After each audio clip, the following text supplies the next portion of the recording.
Monggo. Bismillahirrahmanirrahim. Assalamualaikum warahmatullahi wabarakatuh. Waalaikumsalam warahmatullahi wabarakatuh. Innal hamdalillah. Sesungguhnya segala pujian hanya untuk Allah. Nahmaduhu wa nasta'inuhu wa nastaghfiruh. Kita memujinya dan kita memohon pertolongannya dan kita juga mohon ampunannya. Wa na'udzubillahi min syururi anfusina, dan kita semuanya berlindung kepada Allah dari segala keburukan kita sendiri. Wa min sayyiati a'malina, dan dari keburukan amal-amal yang kita lakukan. May yahdillahu fala mudhillalah, barang siapa yang mendapatkan hidayah dari Allah, maka barang siapa yang mendapatkan hidayah dari Allah, maka tidak ada satupun yang bisa menghalanginya, yang dapat menyesatkannya. Wa may yudlil falan tajida lahu waliyan mursyida.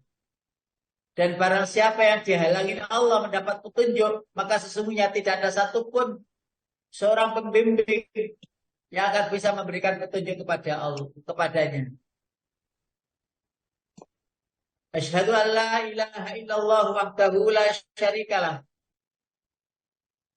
Saya bersaksi bahwa tidak ada Tuhan selainnya dan tiada sekutu baginya.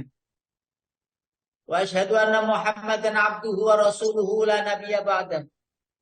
Dan saya bersaksi bahwa Rasulullah Muhammad adalah utusan Allah akhir zaman dan tidak ada nabi sesudah beliau.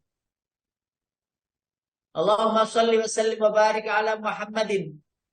Semoga salam dan sejahtera tetap terlimpahkan kepada junjungan kita Rasulullah Muhammad sallallahu alaihi wasallam. Wa ala alihi wa ashabihi ajma'in, dan pada keluarganya, sahabatnya, serta umat yang setia sampai akhir zaman. Wa ba'du, dan apa-apa yang sesudahnya. Wa qala Allah Ta'ala fil Qur'anil Karim, Allah berfirman di dalam Al-Qur'an yang mulia, innas salata tanha 'anil fakhsya'i wal munkar wa la dzikrullahi akbar. Wallahu ya'lamu ma tasna'un. Shadaqallahul 'azim. Bapak-bapak, ibu-ibu yang saya hormati, wabil khusus kepada Bapak Kiai Haji Sukardi sebagai pembina pengasuh kajian online Asyifa ini yang sudah sekian tahun berjalan.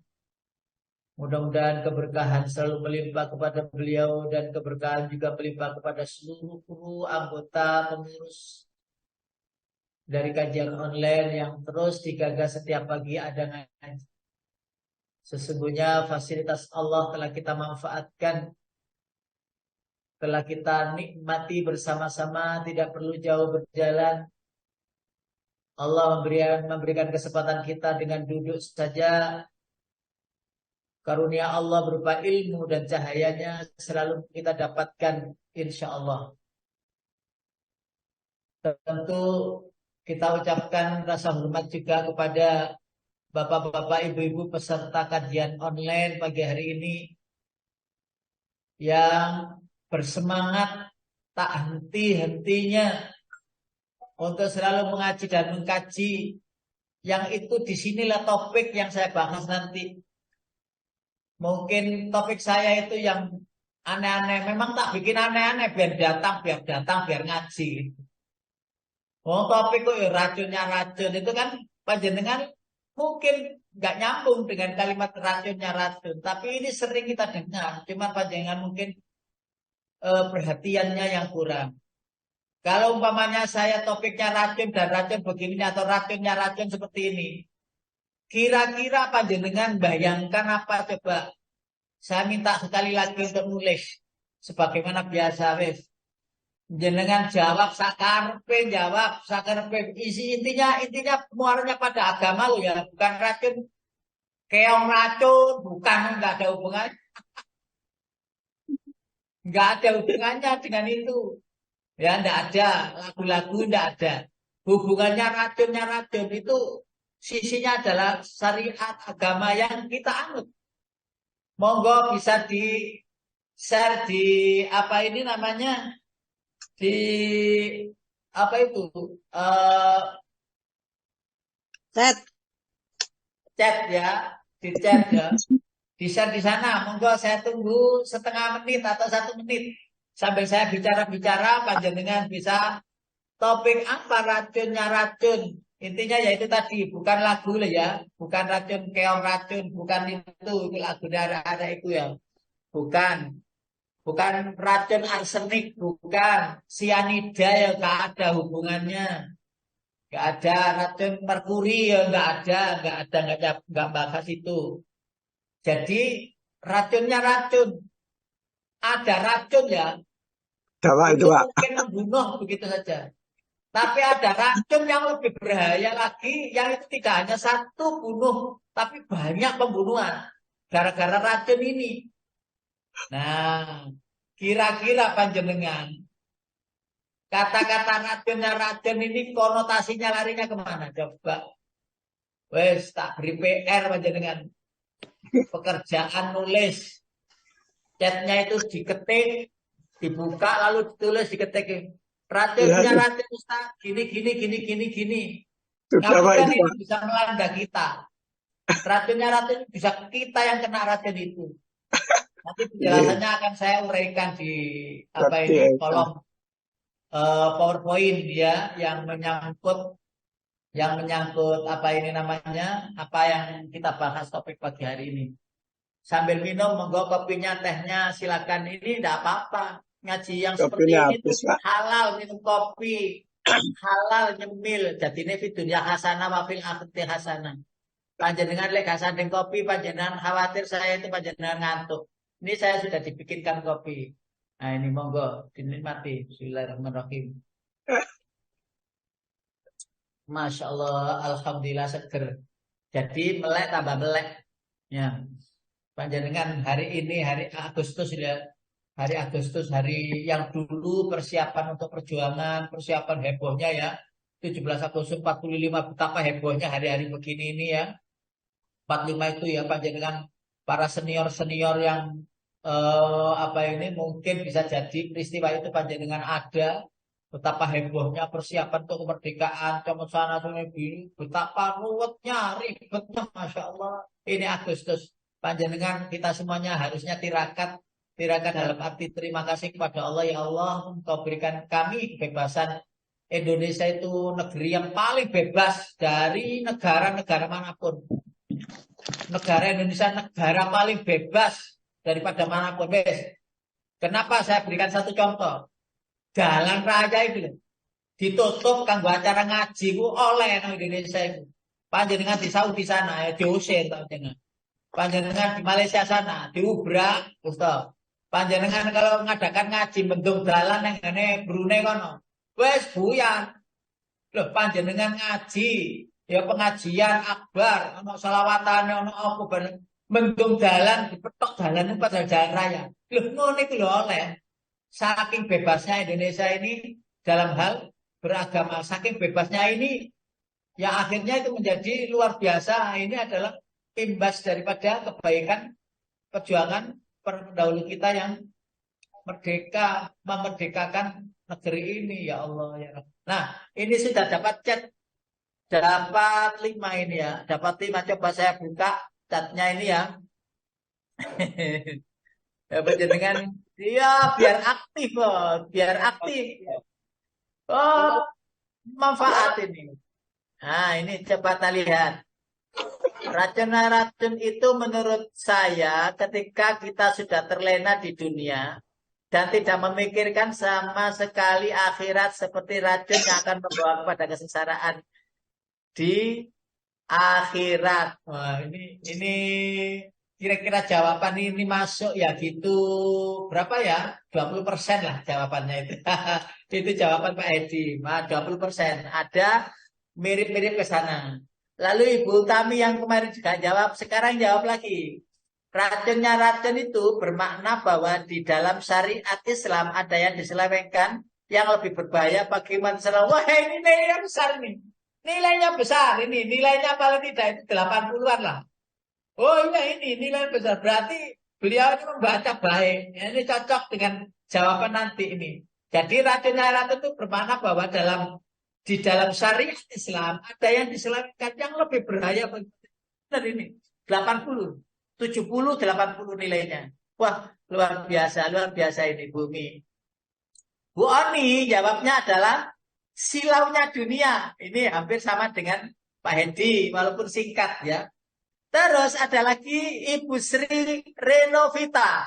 Itu jawabannya adalah hati yang dengki. Itu banyak. Artinya banyak penjelasan bisa terjadi. Racunnya racun bisa. Tapi itu dalam nilai yang sama. Baik. Terima kasih atas jawaban singkat-singkatnya. Dan kita akan uraikan bersama-sama. Ini yang lain gak jawab ya. Terus pokoknya aku gak Ustaz Nino aja wis aku wis terserah Ustaz. Oke. Oke, gak jawab aku Ustaz. Aku balik gak jelas malah anakku. Apa Ustaz racunnya racun itu? Ya racun ngono itu tambahi racunnya. Kemarin saya bahas juaranya juara. Ayo toh. Kan pernah kita bahas Pak Edi. Juaranya juara. Oh, yang MC waktu itu Pak Soeharto. Pak Soeharto, saya ingat Pak Soeharto yang MC. Pak Edi pas kemana gitu. Juaranya juara. Sekarang racunnya racun. Wes, belenger. Lah, saya diberi materinya, materi akidah, materi keilmuan, daleman, perasaan, rasa, syariat, dan sebagainya. Campur dari satu. Baik. Terima kasih atas jawabannya. Saya unduh, saya bahkan PowerPoint-nya ya. Ini akan saya tutup dulu tadi materi ngajinya. Saya ganti dengan ini, racunnya racun. Baik. Saya tulis itu warnanya gelap ya. Nah ini. Ini topiknya ini Bapak Ibu. Racunnya racun, tidak begitu kelihatan ini ya. Saya ganti warna putih saja, ngapunten. Ah, racunnya racun. Bapak Ibu yang dirahmati Allah. Lalu penting kiranya kita memahamkan, ya. Pelan-pelan saja. Ini mungkin agak serius, tidak seperti biasanya. Bapak Ibu yang dirahmati Allah. Bukankah kita masih ingat kejadian Poso, ya, yang sampai menelan korban umat Islam dibantai, dibunuh, kurang lebih 200 orang meninggal dunia. 200 orang umat Islam meninggal dunia. Jadi yang membantai adalah orang-orang Kristen waktu itu, yang berdalih karena ada beberapa umat Kristiani yang terbunuh dalam perselisihan apa begitu 7 orang sebelumnya. Lalu itu menjadi api dalam sekam, dendam yang tidak pernah habis. Lalu pada tahun itu Poso dibantai, pondok-pondok pesantren dihabisi sehingga banyak yang lari ke hutan dan lain sebagainya. Jauh sebelum itu kira-kira tahun 2000-an, 2000 ya. Itu di Mesir, itu seluruh anak-anak pesantren-pesantren itu keluar. Untuk persoalan apa? Untuk persoalan yang mereka anggap itu penghinaan dalam sebuah agama. Agama mereka ke agama kita ini Islam, tragedi itu pada tanggal 9 Mei 9 Mei tahun 2000. Dan itu dini hari dalam gerombolan yang rapi menyemut ribuan pesantren itu mengeluarkan murid-muridnya dari mahasiswa Al-Azhar itu semuanya keluar untuk menuntut kepada buku yang diterbitkan yang pada saat itu bukunya adalah buku yang diterbitkan itu Kenduri Rumput Laut, begitulah, Kenduri Rumput Laut. Pemerintah diam saja dan seterusnya yang akhirnya terjadi pembasmian, pembantaian, peperangan dan lain sebagainya. Lalu terjadi lagi peristiwa-peristiwa di tempat-tempat yang lain, ya, yaitu di Ambon. Waktu itu setelah sholat Id, lalu Islam dibantai dan sebagainya. Wes, itu sebuah ilustrasi contoh. Lalu begini, yang pertama yang perlu saya sampaikan, ini ada banyak topik, banyak poin. Kenapa kok mereka itu berbuat sampai ke anarkis? Itu karena yang pertama keracunan doktrin yang salah. Ini tadi yang disebut oleh Bu siapa Umi ya? Bu tadi yang menjawab ya. Keracunan doktrin yang salah. Bapak Ibu yang dirahmati Allah, ketika agama Islam kita ini lalu diamputasi beberapa ajaran-ajarannya, tidak diuniversalkan dalam memahami, maka akan terjadi distorsi. Distorsi itu penghilangan, dianggap nggak begitu penting. Yang lain, yang ini yang penting. Padahal Islam itu universal, utuh, seutuhnya begitu. Tidak bisa kok kita ambil ekornya saja, atau badannya saja, atau kepalanya saja, tidak bisa. Umpamanya kita ambil akidahnya saja, tidak syariat, tidak bisa. Atau syariatnya saja, tidak akidah, tidak bisa. Atau mungkin sunnahnya saja yang kita gaungkan, wajibnya ditinggal, ya nggak bisa. Atau perjuangan jihadnya saja yang kita matangkan, lalu yang lain tidak. Makanya ketika belajar kita, belajar ya seperti di ngaji pagi ini, ada syariat diajarkan, ada fikih diajarkan, ada akidah diajarkan, ada sirah nabi diajarkan, ada akhlak diajarkan. Kenapa? Maksudnya ada kita dapat seutuhnya Islam itu. Kalau kita kedapatan doktrin tentang jihad, betapa panjenengan kalau membaca buku jihad, ya, buku jihad. Buku jihad itu kalau banyak tafsir, itu tafsir fi Dhilalil Quran yang sekarang disusun oleh Imam Hasan Al-Banna. Karena beliau itu mujahid, maka ketika mengolah ayat tentang jihad, itu pasti seru karena beliau pelaku utama waktu di Mesir. Sehingga beliau meninggalnya pun digantung. Kenapa demikian? Karena ruhul jihadnya kuat. Bagi beliau, untuk membela Islam ini seutuhnya, tidak separuh-separuh begitu. Walaupun demikian berakhir di tiang gantungan, tidak masalah bagi beliau. Saya tidak mengatakan beliau hanya terdoktrin jihad. Beliau seutuhnya mempelajari Islam. Hanya saja ketika tampilan kita itu menerjang norma-norma umum yang itu tidak mungkin tidak ada di dunia ini, yaitu orang kafir, Nasrani, Yahudi, Majusi, Shinto, agama Hindu, Buddha, Konghucu, agama lain lagi ada kebatinan, ada aliran kepercayaan. Itu tidak bisa kita hilangkan di dunia ini. Memang di dunia ini tempat bertandingnya itu. Nah, kalau doktrinnya adalah di mana saja kamu ketemu orang kafir, bunuhlah mereka, kan ada itu ayat-ayatnya. Itu kemasannya harus universal. Bahwa Islam itu kembali lagi rahmatan lil alamin. Yang ini akan jadi racun, itu yang saya maksud.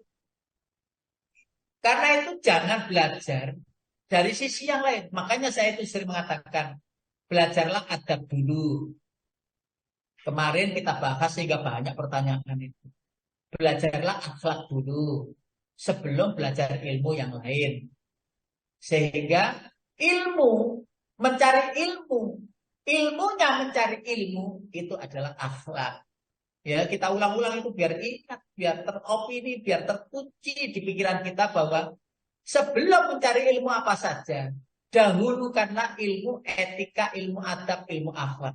Bagaimana menjadi seorang murid, bagaimana menjadi seorang guru, bagaimana kalau berhadapan dengan guru, bagaimana kalau berbicara dengan guru, dengan ulama, dengan kiai dan lain sebagainya. Itu ada. Nah, sebenarnya kita tidak personalnya yang kita hormati, tidak. Ilmunya itu loh ilmunya itu yang mahal ini. Jadi bukan orangnya.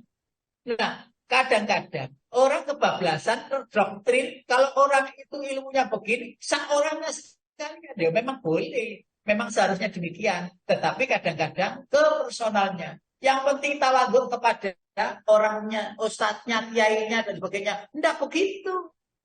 Tidak begitu. Tetapi ketawaduan itu tidak boleh mengalihkan perhatian kita kepada Allah Subhanahu wa taala, bahwa kita itu berakhlak kepada Allah, akhlakul karimah, kepada Rasulullah, dan itu kita sudah uraikan bagaimana akhlak kepada Allah, kepada Rasulullah, kepada orang tua, kepada sesama, kepada guru, kepada orang sesama muslim, kepada orang kafir, kepada alam. Semuanya ada di Al-Quran, sudah saya petani, sudah lengkap ada di sana. Nah, ini kembali lagi ke doktrin yang salah. Jadi doktrin yang salah, racun yang menjadi masalah di kehidupan jangka panjangnya kehidupan. Jadi tidak kenaan bahasa Jawa. Gak kenaan, tersinggungan. Gitu, tersinggungan. Jadi kalau ada nilai-nilai agama yang dihinakan, serbu, bunuh, tidak. Tidak, masanya gitu. Masanya kita adalah dialog. Dialog. Panggil itu. Dialog. Kenapa kamu begini begitu. Nah, sehingga dialog itu. Dan dialog tidak hanya di atas. Nanti saya jelaskan di bawah. Yang kedua, nilai agama yang rahmatan lil alamin itu akhirnya berubah. Rahmatan lil alamin. Saya berikan contoh begini, walaupun ya ini agak contohnya agak meleset ya, walaupun tapi bisa saya sampaikan. Bapak Ibu, rahmatan lil alamin itu tidak selalu diem. Rahmatan lil alamin termasuk nggih, dalem, monggo, silakan, tidak itu saja. Rahmatan lil alamin itu hujan turun. Lalu hujan turun itu sampai menghempaskan seluruh tanaman. Menghempaskan pemukiman. Mobil-mobil, sepeda-sepeda, gedung-gedung semuanya hanyut karena hujan itu. Pertanyaannya, apakah hujan itu tidak rahmatan lil alamin? Tetap rahmatan lil alamin. Jadi kenapa Allah menghancurkan satu kaum, satu kampung, satu negeri? Itu sebenarnya juga bentuk rahmatan lil alamin. Karena apa? Karena ada hikmah di balik itu kenapa Allah menghancurkan. Sehingga semuanya hanyut. Ada ledakan gunung. Ambrolnya gunung. Lava yang turun luar biasa itu. Bahkan seluruh isi perut bumi itu keluar melalui corong-corong gunung ini. Loh, akhirnya banyak yang pindah. Barak-barak tempat penampungan, sawah-sawah mereka habis, gitu ya. Lah apa tidak rahmatan lil alamin ya? Kalau dikupas hikmah banyak rahmatan lil alamin. Nah ini kalau umpamanya sudah salah dalam memahami syariat agama ini, jadilah racun. Sehingga apa? Yang ada adalah ngersulo, meso, maunya apa ini namanya? Maunya marah saja dan seterusnya. Terus yang ketiga, Bapak Ibu yang dirahmati Allah, racun itu agama sebagai gugusan praktek jasmania saja. Yang ini apabila terus berada pada diri seseorang, maka sering kita menyalah-nyalah, membid'ah-bid'ahkan terus. Iku ya racun. Iku sarungmu, celonomu kurang dhuwur iku, gak cingkrang iku, gak iso.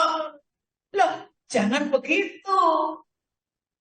Iya kalau yang tadi kita nasihati itu paham agama. Lah kalau nggak paham agama, gak ke masjid itu akhirnya.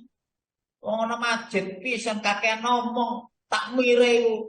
Ayo sekarang masjid ta wis ono. Masjid itu si didelok iku sarunge wong ae.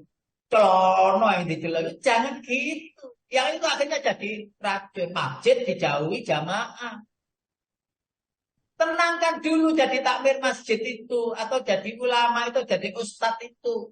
Ya biarkan dulu. Kenali orangnya. Sapa dia dengan santun. Akhlak didahulukan untuk mengenalinya. Karakternya orang itu gimana. Ini sudah lama Islam apa enggak. Loh itu harus dicari. Nah kalau belum mengerti, tahu banyak tentang Islam, jangan apa ini namanya nilai-nilai gitu. Sing wis nang masjid iku wis jarno, sing guru nang masjid iku lho kandhanono. Yang akhirnya ini jadi racun dan banyak menyalahkan. Ya kalau memang salah dalam hal sholat salah, ada caranya, adakan pengajian. Mereka mau datang ya silakan. Yang salah itu apabila Ustadz mengarahkan sesuatu yang itu menjadi polemik di masyarakat.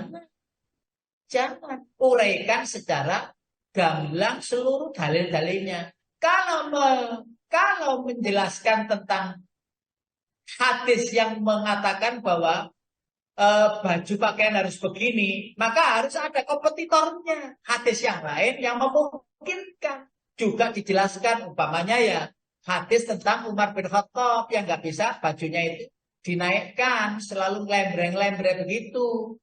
Lalu hadis yang lain yang dikupas juga, umpamanya ada orang yang lama ya dengan Islamnya, lalu hanya sekedar tidak baik santun kepada orang tua, sulit membaca syahadat, ya, dipercontohkan lagi orang lain yang menolong anjing, minum masuk surga karena itu. Harus ada uraian-uraian yang itu menjadi penjelas agar tidak terkooptasi pikiran itu pada satu materi yang itu menjadi doktrin dia dan matang di sana, diingat-ingat terus, yang lain salah akhirnya dan menyalahkan. Racun lagi. Agama sebagai kutusan praktek jasmani saja. Yang penting itu sholat, tidak gitu. Kalau sholat itu sudah tidak menjadikan seseorang jadi baik, yang saya sebut tadi di surat nomor 29 ayat 45, boleh dong diterjemahkan Pak, hilangnya control of life bagi pemeluknya. Monggo Pak. Bismillahirrahmanirrahim. Apa Qadar? Surat Al-Ankabut ayat 45, utlu ma uhiya ilaika minal kitab wa aqimis shalah innas salata tanha 'anil fahsya'i wal munkar wa ladzikrullahi akbar wallahu ya'lamu ma tasna'un. Monggo. Bacalah kitab, yakni kitab Al-Quran dengan baik. Sesungguhnya pada yang demikian benar-benar terdapat tanda-tanda bagi orang-orang yang beriman. Pak, sebentar Pak. Ayat 45. Nggih, kula membalik malih kula. Bacalah kitab Al-Quran yang telah diwahyukan kepadamu Muhammad dan laksanakan sholat. Sesungguhnya sholat itu mencegah dari perbuatan keji dan mungkar. Dan ketahuilah, mengingat Allah, yakni sholat itu lebih besar keutamaannya dari ibadah yang lain. Sungguh Allah mengetahui apa yang kamu kerjakan. Kesimpulannya, kalau sholat sudah tidak menginspirasi kita jadi tambah lebih baik, maka sesungguhnya kita hanya sekedar olahraga jasmani. Kalau puasa tidak menjadikan kita itu lebih tawadhu, maka itu adalah sekedar praktek jasmania saja. Kalau pencarian ilmu tiap pagi kita tidak menginspirasi kita untuk menjadi yang lebih baik, sebenarnya itu adalah sama dengan mengukir di atas air, masuk telinga kanan, keluar telinga kiri, itu lumayan, itu masih masuk. Tetapi yang nggak enak itu belum masuk, itu sudah keluar. Jadi ilmu-ilmu yang kita dapat tidak menginspirasi kita menjadi lebih tekun, lebih tawadhu, lebih sholih, lebih sholihah. Ya akhirnya apa? Jadi racun. Racun apa? Kalau saya ini sudah sholat itu wis sumbi. Loh, kata-kata itu menandakan dia itu sebenarnya belum sholat yang sebenarnya. Karena sholat sebenarnya itu ya orang sudah semuanya sholat. Ngapain bercerita tentang sholat? Saya itu puasa Senin Kemis itu ya wis gak dulu. Berarti dia sebenarnya tidak puasa. Dia hanya sekedar melakukan sesuatu ritual, tidak makan pagi sampai sore sampai maghrib itu saja. Karena sesungguhnya amalan yang kita lakukan itu agar tidak jadi racun, merasa banyak amalan kita.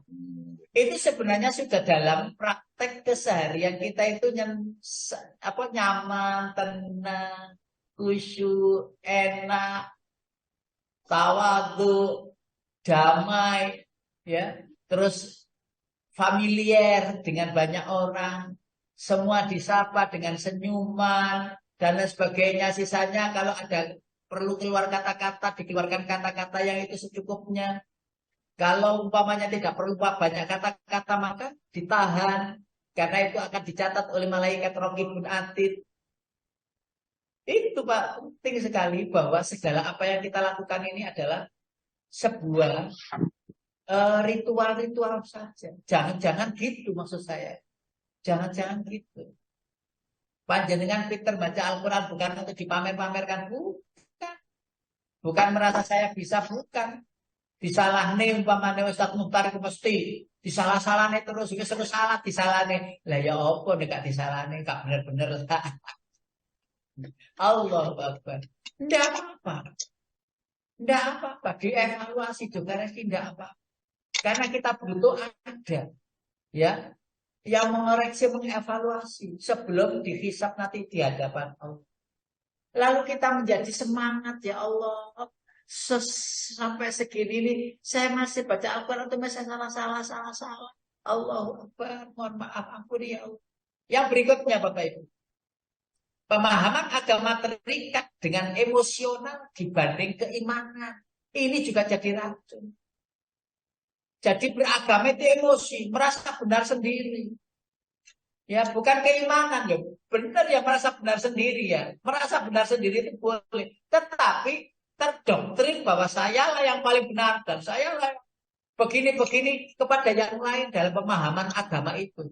Oke lah kalau kita itu dengan agama yang lain, siapa bilang agama yang lain itu benar? Enggak. Tetapi merasa benar dengan apa yang kita miliki dibanding teman muslim yang lain. Loh, kita banyak mempunyai ilmu jumlahnya nilainya 100 ilmu yang sudah kita dapatkan. Ada orang yang ilmunya cuma 5%, nilainya 5 saja. Tidak sampai 100, sedikit. Ternyata orang yang 5 ini tekun dalam beribadah. Orang lain lagi yang 100 nilainya itu tadi. Bangga dengan ilmunya, merasa bahwa banyak sudah ilmunya. Loh, tapi tidak ada prakteknya yang signifikan dari ilmu yang dia miliki. Loh, saya itu, ini saya contoh, umpamanya begini diri kita ya. Saya itu ngerti sholat, ya wis tak tekuni sholat pokoknya istiqomah. Ya. Terus dikobliyai, dibakiyai. Lalu yang 100 tadi nilainya, ya biasa-biasa sholat begitu, ya saking kebanyakan ilmu. Nah, orang yang 5% tadi hanya nilainya 5 tadi, ya Allah. Nyambungnya kepada Allah itu walaupun dia itu hanya punya ilmu sholat. Ya. Tetapi keimanannya yang muncul, bukan emosionalnya yang muncul. Kalau emosionalnya yang muncul, ketika kita sholat terus ada orang tidak sholat. Emosi kita itu sudah waktunya sholat atau enggak sholat. Dalam hati kita begitu, mengatakan begitu. Nah, sedangkan mungkin dia telah sholat atau nanti akan sholat karena ada kesibukan, karena ada sesuatu dan sebagainya. Karena dia panggilan iman akan datang kepadanya lalu dia sholat.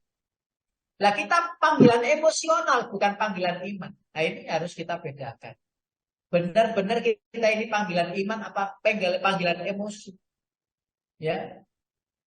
Terjerumus kepada subjektif, egois, emosional, bahkan cenderung anarkis. Mengumpat-ngumpat, menghardik-hardik, dan selanjutnya dan seterusnya. Lalu yang berikutnya, aspek eksternal ini banyak dibahas ya, tapi ya nggak apa-apa tak bahas di sini, memang kenyataan. Aspek eksternal ini juga jadi racun. Hubungan antara umat beragama yang seringkali direkayasa oleh kalangan elit kekuasaan tertentu agar bisa menciptakan bentrokan di lapisan grassroots umat beragama. Ya, akar rumput sana demi mewujudkan kepentingan mereka.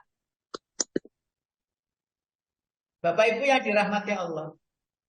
Ini berkaitan dengan nomor berikutnya. Sekarang ingat surat nomor 2 ayat 189. Surat nomor 2, surat Al-Baqarah ayat 189. Kita bisa buka ayat 189. A'udzu billahi minasyaitonir rajim. Bismillahirrahmanirrahim.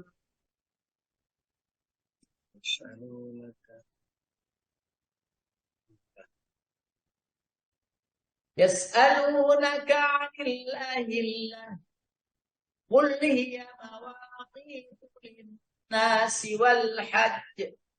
Wa laysal birru bi an ta'tul buyuta min duriha walakinnal birra man ittaqa. Wa'tul buyuta min abwabiha. Wattaqullaha la'allakum tuflihun. Monggo Pak. Mereka bertanya kepadamu Muhammad tentang bulan Sabit. Katakanlah itu adalah penunjuk waktu bagi manusia dan kebajikan memasuki rumah dari atasnya. Tetapi kebajikan adalah kebajikan orang yang bertakwa. Masuklah rumah-rumah dari pintu-pintunya dan bertakwalah kepada Allah agar kamu beruntung. Terima kasih Pak Kusbandi. Pak Kusbandi, Ustaz. Ada penerjemah lain. Baik, terima kasih. Apa yang ada di dalam sana, Bapak Ibu yang dirahmati Allah? Bukanlah kebaikan itu memasuki rumah dari atasnya. Ya, Baitullah maksudnya. Ya. Tetapi kebajikan adalah orang yang bertakwa. Tetapi kebajikan itu adalah ketakwaan itu. Jadi apa? Ayat yang lain berbicara walibasut takwa. Dan sebaik-baik baju itu adalah nilai-nilai takwa yang ada pada diri kita. Itu jauh lebih indah daripada baju yang lahiriah. Ternyata kita punya dua baju. Baju lahiriah, baju rohaniah atau baju batiniah.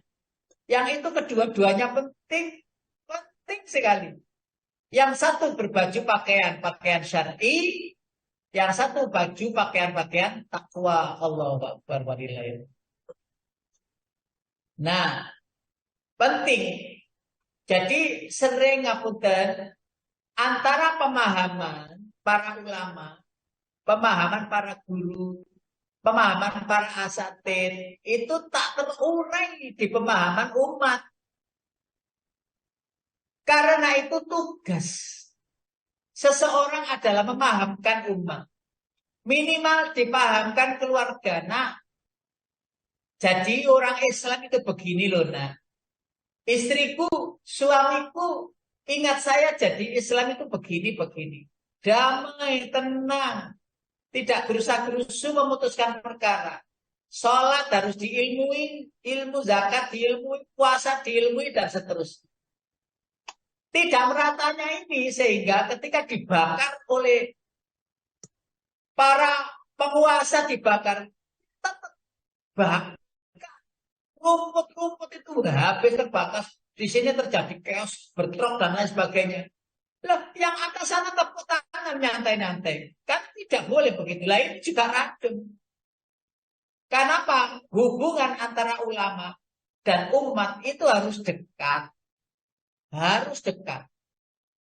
Karena itu, mulai Khalifah Ali bin Abi Thalib itu kan sudah didengukan bahwa beliau mengatakan janganlah para ulama itu menjadi bagian dari pemerintahan.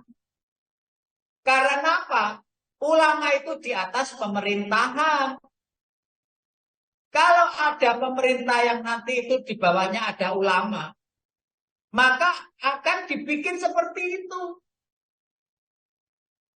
Ulama itu harusnya ada di atas pemerintah, akhirnya tidak bala nantinya umat jadi masalah dan lain sebagainya. Maka penjaga hutan adalah harimau yang tajam taringnya, bukan harimau yang ompong taringnya. Kalau harimau sudah diambil, maka siapa lagi yang menjaga hutan? Kalau ulama sudah diambil, keangkeran hutan sudah tidak ada. Keangkeran umat sudah tidak ada. Sebagaimana keangkeran hutan tidak ada jika harimau itu diambil. Allahu Akbar walillah. Ini akhirnya jadi racun kita. Pemahaman yang tidak merata. Yang berikutnya, menyebut namanya tidak menelaah maksudnya. Ini ke arah zikir personal Bapak Ibu. Personal ke arah zikir. Apa yang saya maksudkan di sini? Pemahaman menyebut namanya tidak menelaah maksudnya. Dulu saya pernah menyampaikan, mata memandang, hati berpaling. Itulah yang saya maksud. Iya, zikir begini. Tapi zikir itu hanya sekedar ilustrasi lisan saja. Untuk mengucapkan subhanallah, walhamdulillah, wala ilaha illallah, Allahu Akbar. Itu tidak dimaksud diilmui. Sama dengan tidak mengilmui kalimat tauhid la ilaha illallah Muhammadur Rasulullah. Ilmu tauhidnya tidak ada. Jadi bagaimana? Sebagaimana firman Allah, fa'lam annahu la ilaha illallah. Fa'lam itu perintah dari Allah. Ilmuilah, pelajarilah bahwa Allah itu tiada Tuhan selain Allah, sehingga paling tidak ada 16 maksud dari kata la ilaha illallah itu. 16 maksud dari kata la ilaha illallah. Tidak ada Tuhan selain Allah. Tidak ada Tuhan yang berhak disembah oleh selain Allah. Tidak ada yang bisa memberi rezeki selain Allah. Tidak ada yang memberi pengayoman selain Allah. Tidak ada yang menciptakan selain Allah. Tidak ada yang menetapkan selain Allah. Tidak ada yang bisa membawa madarat dan manfaat selain Allah. Banyak artinya itu. Ketika sudah kita urai, maka timbullah ada rasa keimanan kepada takdir, keimanan kepada qada qadar Allah, keimanan kepada hari akhir. Muncul itu. Kalau pemahaman la ilaha illallah itu paripurna. Dan ini kita sudah uraikan. Mungkin kita akan uraikan lagi. Ya. Yang nggak dicatat soalnya. Nggak dicatat. Itu ada sekitar 17 pemahaman itu paling tidak itu. Walaupun tidak mungkin sebuah ilmu yang bisa kalkulasi berapa jumlah kalimat tauhid dalam memahami la ilaha illallah itu ada semua, ayat-ayatnya pun juga ada semua. Al-Quran menguraikan semua. Ini kalau perlu pertemuan besok itu khusus apa sih kalimat tauhid la ilaha illallah itu, atau mungkin saya carikan topik lain yang lain kalau itu mungkin sudah matang, sudah apa ini selesai. Allahu Akbar. Jadi kita menyebut kata Allahu Akbar. Ketika mengatakan Allahu Akbar, Allah Maha Besar. Itu maunya kita itu kan, kita itu biar dapat karunia kebesaran atau apa begitu. Atau Allah Maha Besar itu berarti tidak ada yang lebih besar dari Allah. Atau Allahu Akbar itu betapa Allah itu pantas untuk akbar, untuk sombong, pantas. Sehingga kita tidak perlu tidak boleh kita itu ada bintik-bintik kesombongan. Uraian-uraian begitu itu kalau dipahami, itu akan menjadi obat. Tapi kalau tidak dimaksimalkan pemahamannya, jadi apa? Racun. Kok zikir kok sedih. Ada orang habis sholat terus salam, assalamualaikum warahmatullahi wabarakatuh, assalamualaikum warahmatullahi. Ya, habis itu terus pergi dia, pulang dia. Lalu ada orang yang lain barangkali itu mesti habis salam mesti pulang, habis salam mesti keluar masjid. Gak zikir. Gunepi hati. Bicara begitu hati kita. Selesai zikir kita gak ada berguna. Terserah dia. Wong zikir itu tidak selalu dengan duduk. Berdiri kan alladzina yadhkuruna Allah qiyaman wa qu'udan wa 'ala junubihim wa yatafakkaruna fi khalqis samawati wal ardh dan seterusnya ini. Zikir kepada Allah itu bisa berdiri atau duduk atau berbaring. Lah kan itu. Lah kita mungkin dengan duduk. Dia mungkin enak dengan jalan-jalan. Ngapunten ya. Ngapunten saya mohon maaf lahir dan batin. Tak ceritakan diri saya. Al-Maksurat sore dan pagi. Al-Maksurat sore dan pagi. Itu kalau saya baca sambil duduk. Gak betah saya. Setengah jam atau 45 menit. Zikir kubro. Al-Maksurat al-kubro. Gak betah. Akhirnya saya pakai sepeda. Ondel atau sepeda motor keliling dulu kira-kira ya setengah jaman lebih itu. Untuk membaca itu, membaca sambil keliling-keliling, itu akan terbaca. Dan kalau duduk di sore hari di rumah, atau duduk di pagi hari, di habis subuh, habis asar atau habis subuh, itu malah nggak kebaca al-maksurat itu. Justru saya harus keluar untuk membacanya. Mohon maaf ini saya nyampaikan begitu.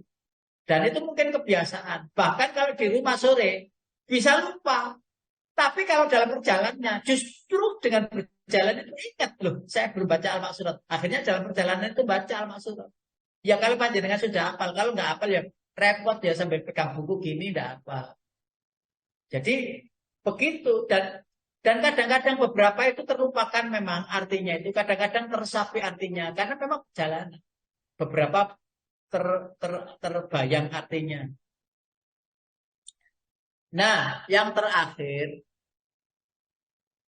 ilmu yang benar itu solusinya. Ini sebagai penutup. Jadi ilmu yang benar tentang agama ini yang tadi saya buka di awal. Jangan memahami itu separuh, sebagian, kepalanya, buntutnya, ekornya saja. Agama ini harus utuh dipahami. Sehingga saya sarankan pemahaman pertama itu adalah akhlak. Di sini sudah ada yang sudah menyampaikan akhlak Ihya Ulumuddin. Kitabnya Imam Al-Ghazali itu penuh dengan akhlak. Nah, ketika seseorang itu sudah melakukan akhlakul karimah sebagai pelaku utama, itu mendengarkan itu jadi nikmat. Ya Allah, dan itu. Bagaimana kesantunan kita kepada orang tua, bagaimana kepada anak, kepada istri, kepada suami dan sebagainya, kepada tetangga, teman, saudara, semuanya ada di sana dan utamanya kepada Allah dan Rasulnya. Ilmu akhlak. Setelah ilmu akhlak itu kita mempelajari syariat, hadis, tafsir dan seterusnya. Nah, sekali lagi, kalau kita sudah memilikinya, maka sesungguhnya kita akan mendapatkan hikmahnya, walaupun ilmu itu sedikit, baru sedikit kita dapatkan. Maka akan mendapatkan hikmah dari ilmu itu. Racunnya racun, kesimpulannya adalah pemahaman syariat yang salah. Pemahaman syariat yang salah dan mendistorsi, memotong-motong, ya memilah-milah, tidak tidak dipahami seutuhnya. Kalau panjenengan memahami hadis, lalu ada orang lain, oh itu hadis dhaif, dengarkan saja, tapi jangan menghindar, tetap bacalah hadis dhaif. Kok hadis mursal? Ini hadis itu hadis mursal, hadisnya itu hadis dhaif, hadis apa? Tidak apa-apa, pelajari itu. Karena dengan mempelajari itu, ketika ada orang lain yang memakai hadis itu, kita sudah paham. Oh, dia memakai hadis dhaif yang itu. Oh, dia tidak untuk dituduhkan. Oh, itu dhaif itu tidak perlu. Jangan begitu, berarti nggak dewasa. Yang itu akhirnya menjadi racunnya hati, kita merasa benar. Dhaifnya hadis itu tetap dari Rasulullah. Hanya perkaranya yang membawa saja kepada kita itu ada yang sedikit kurang. Sehingga jadi dhaif. Tapi dasarnya intinya hadis itu kan dari Rasulullah. Kecuali hadis yang memang maudhu, hadis yang tidak boleh disebarluaskan. Tetapi boleh kita pelajari. Bukan untuk diamalkan, tapi sebagai pengetahuan. Jangan menolak.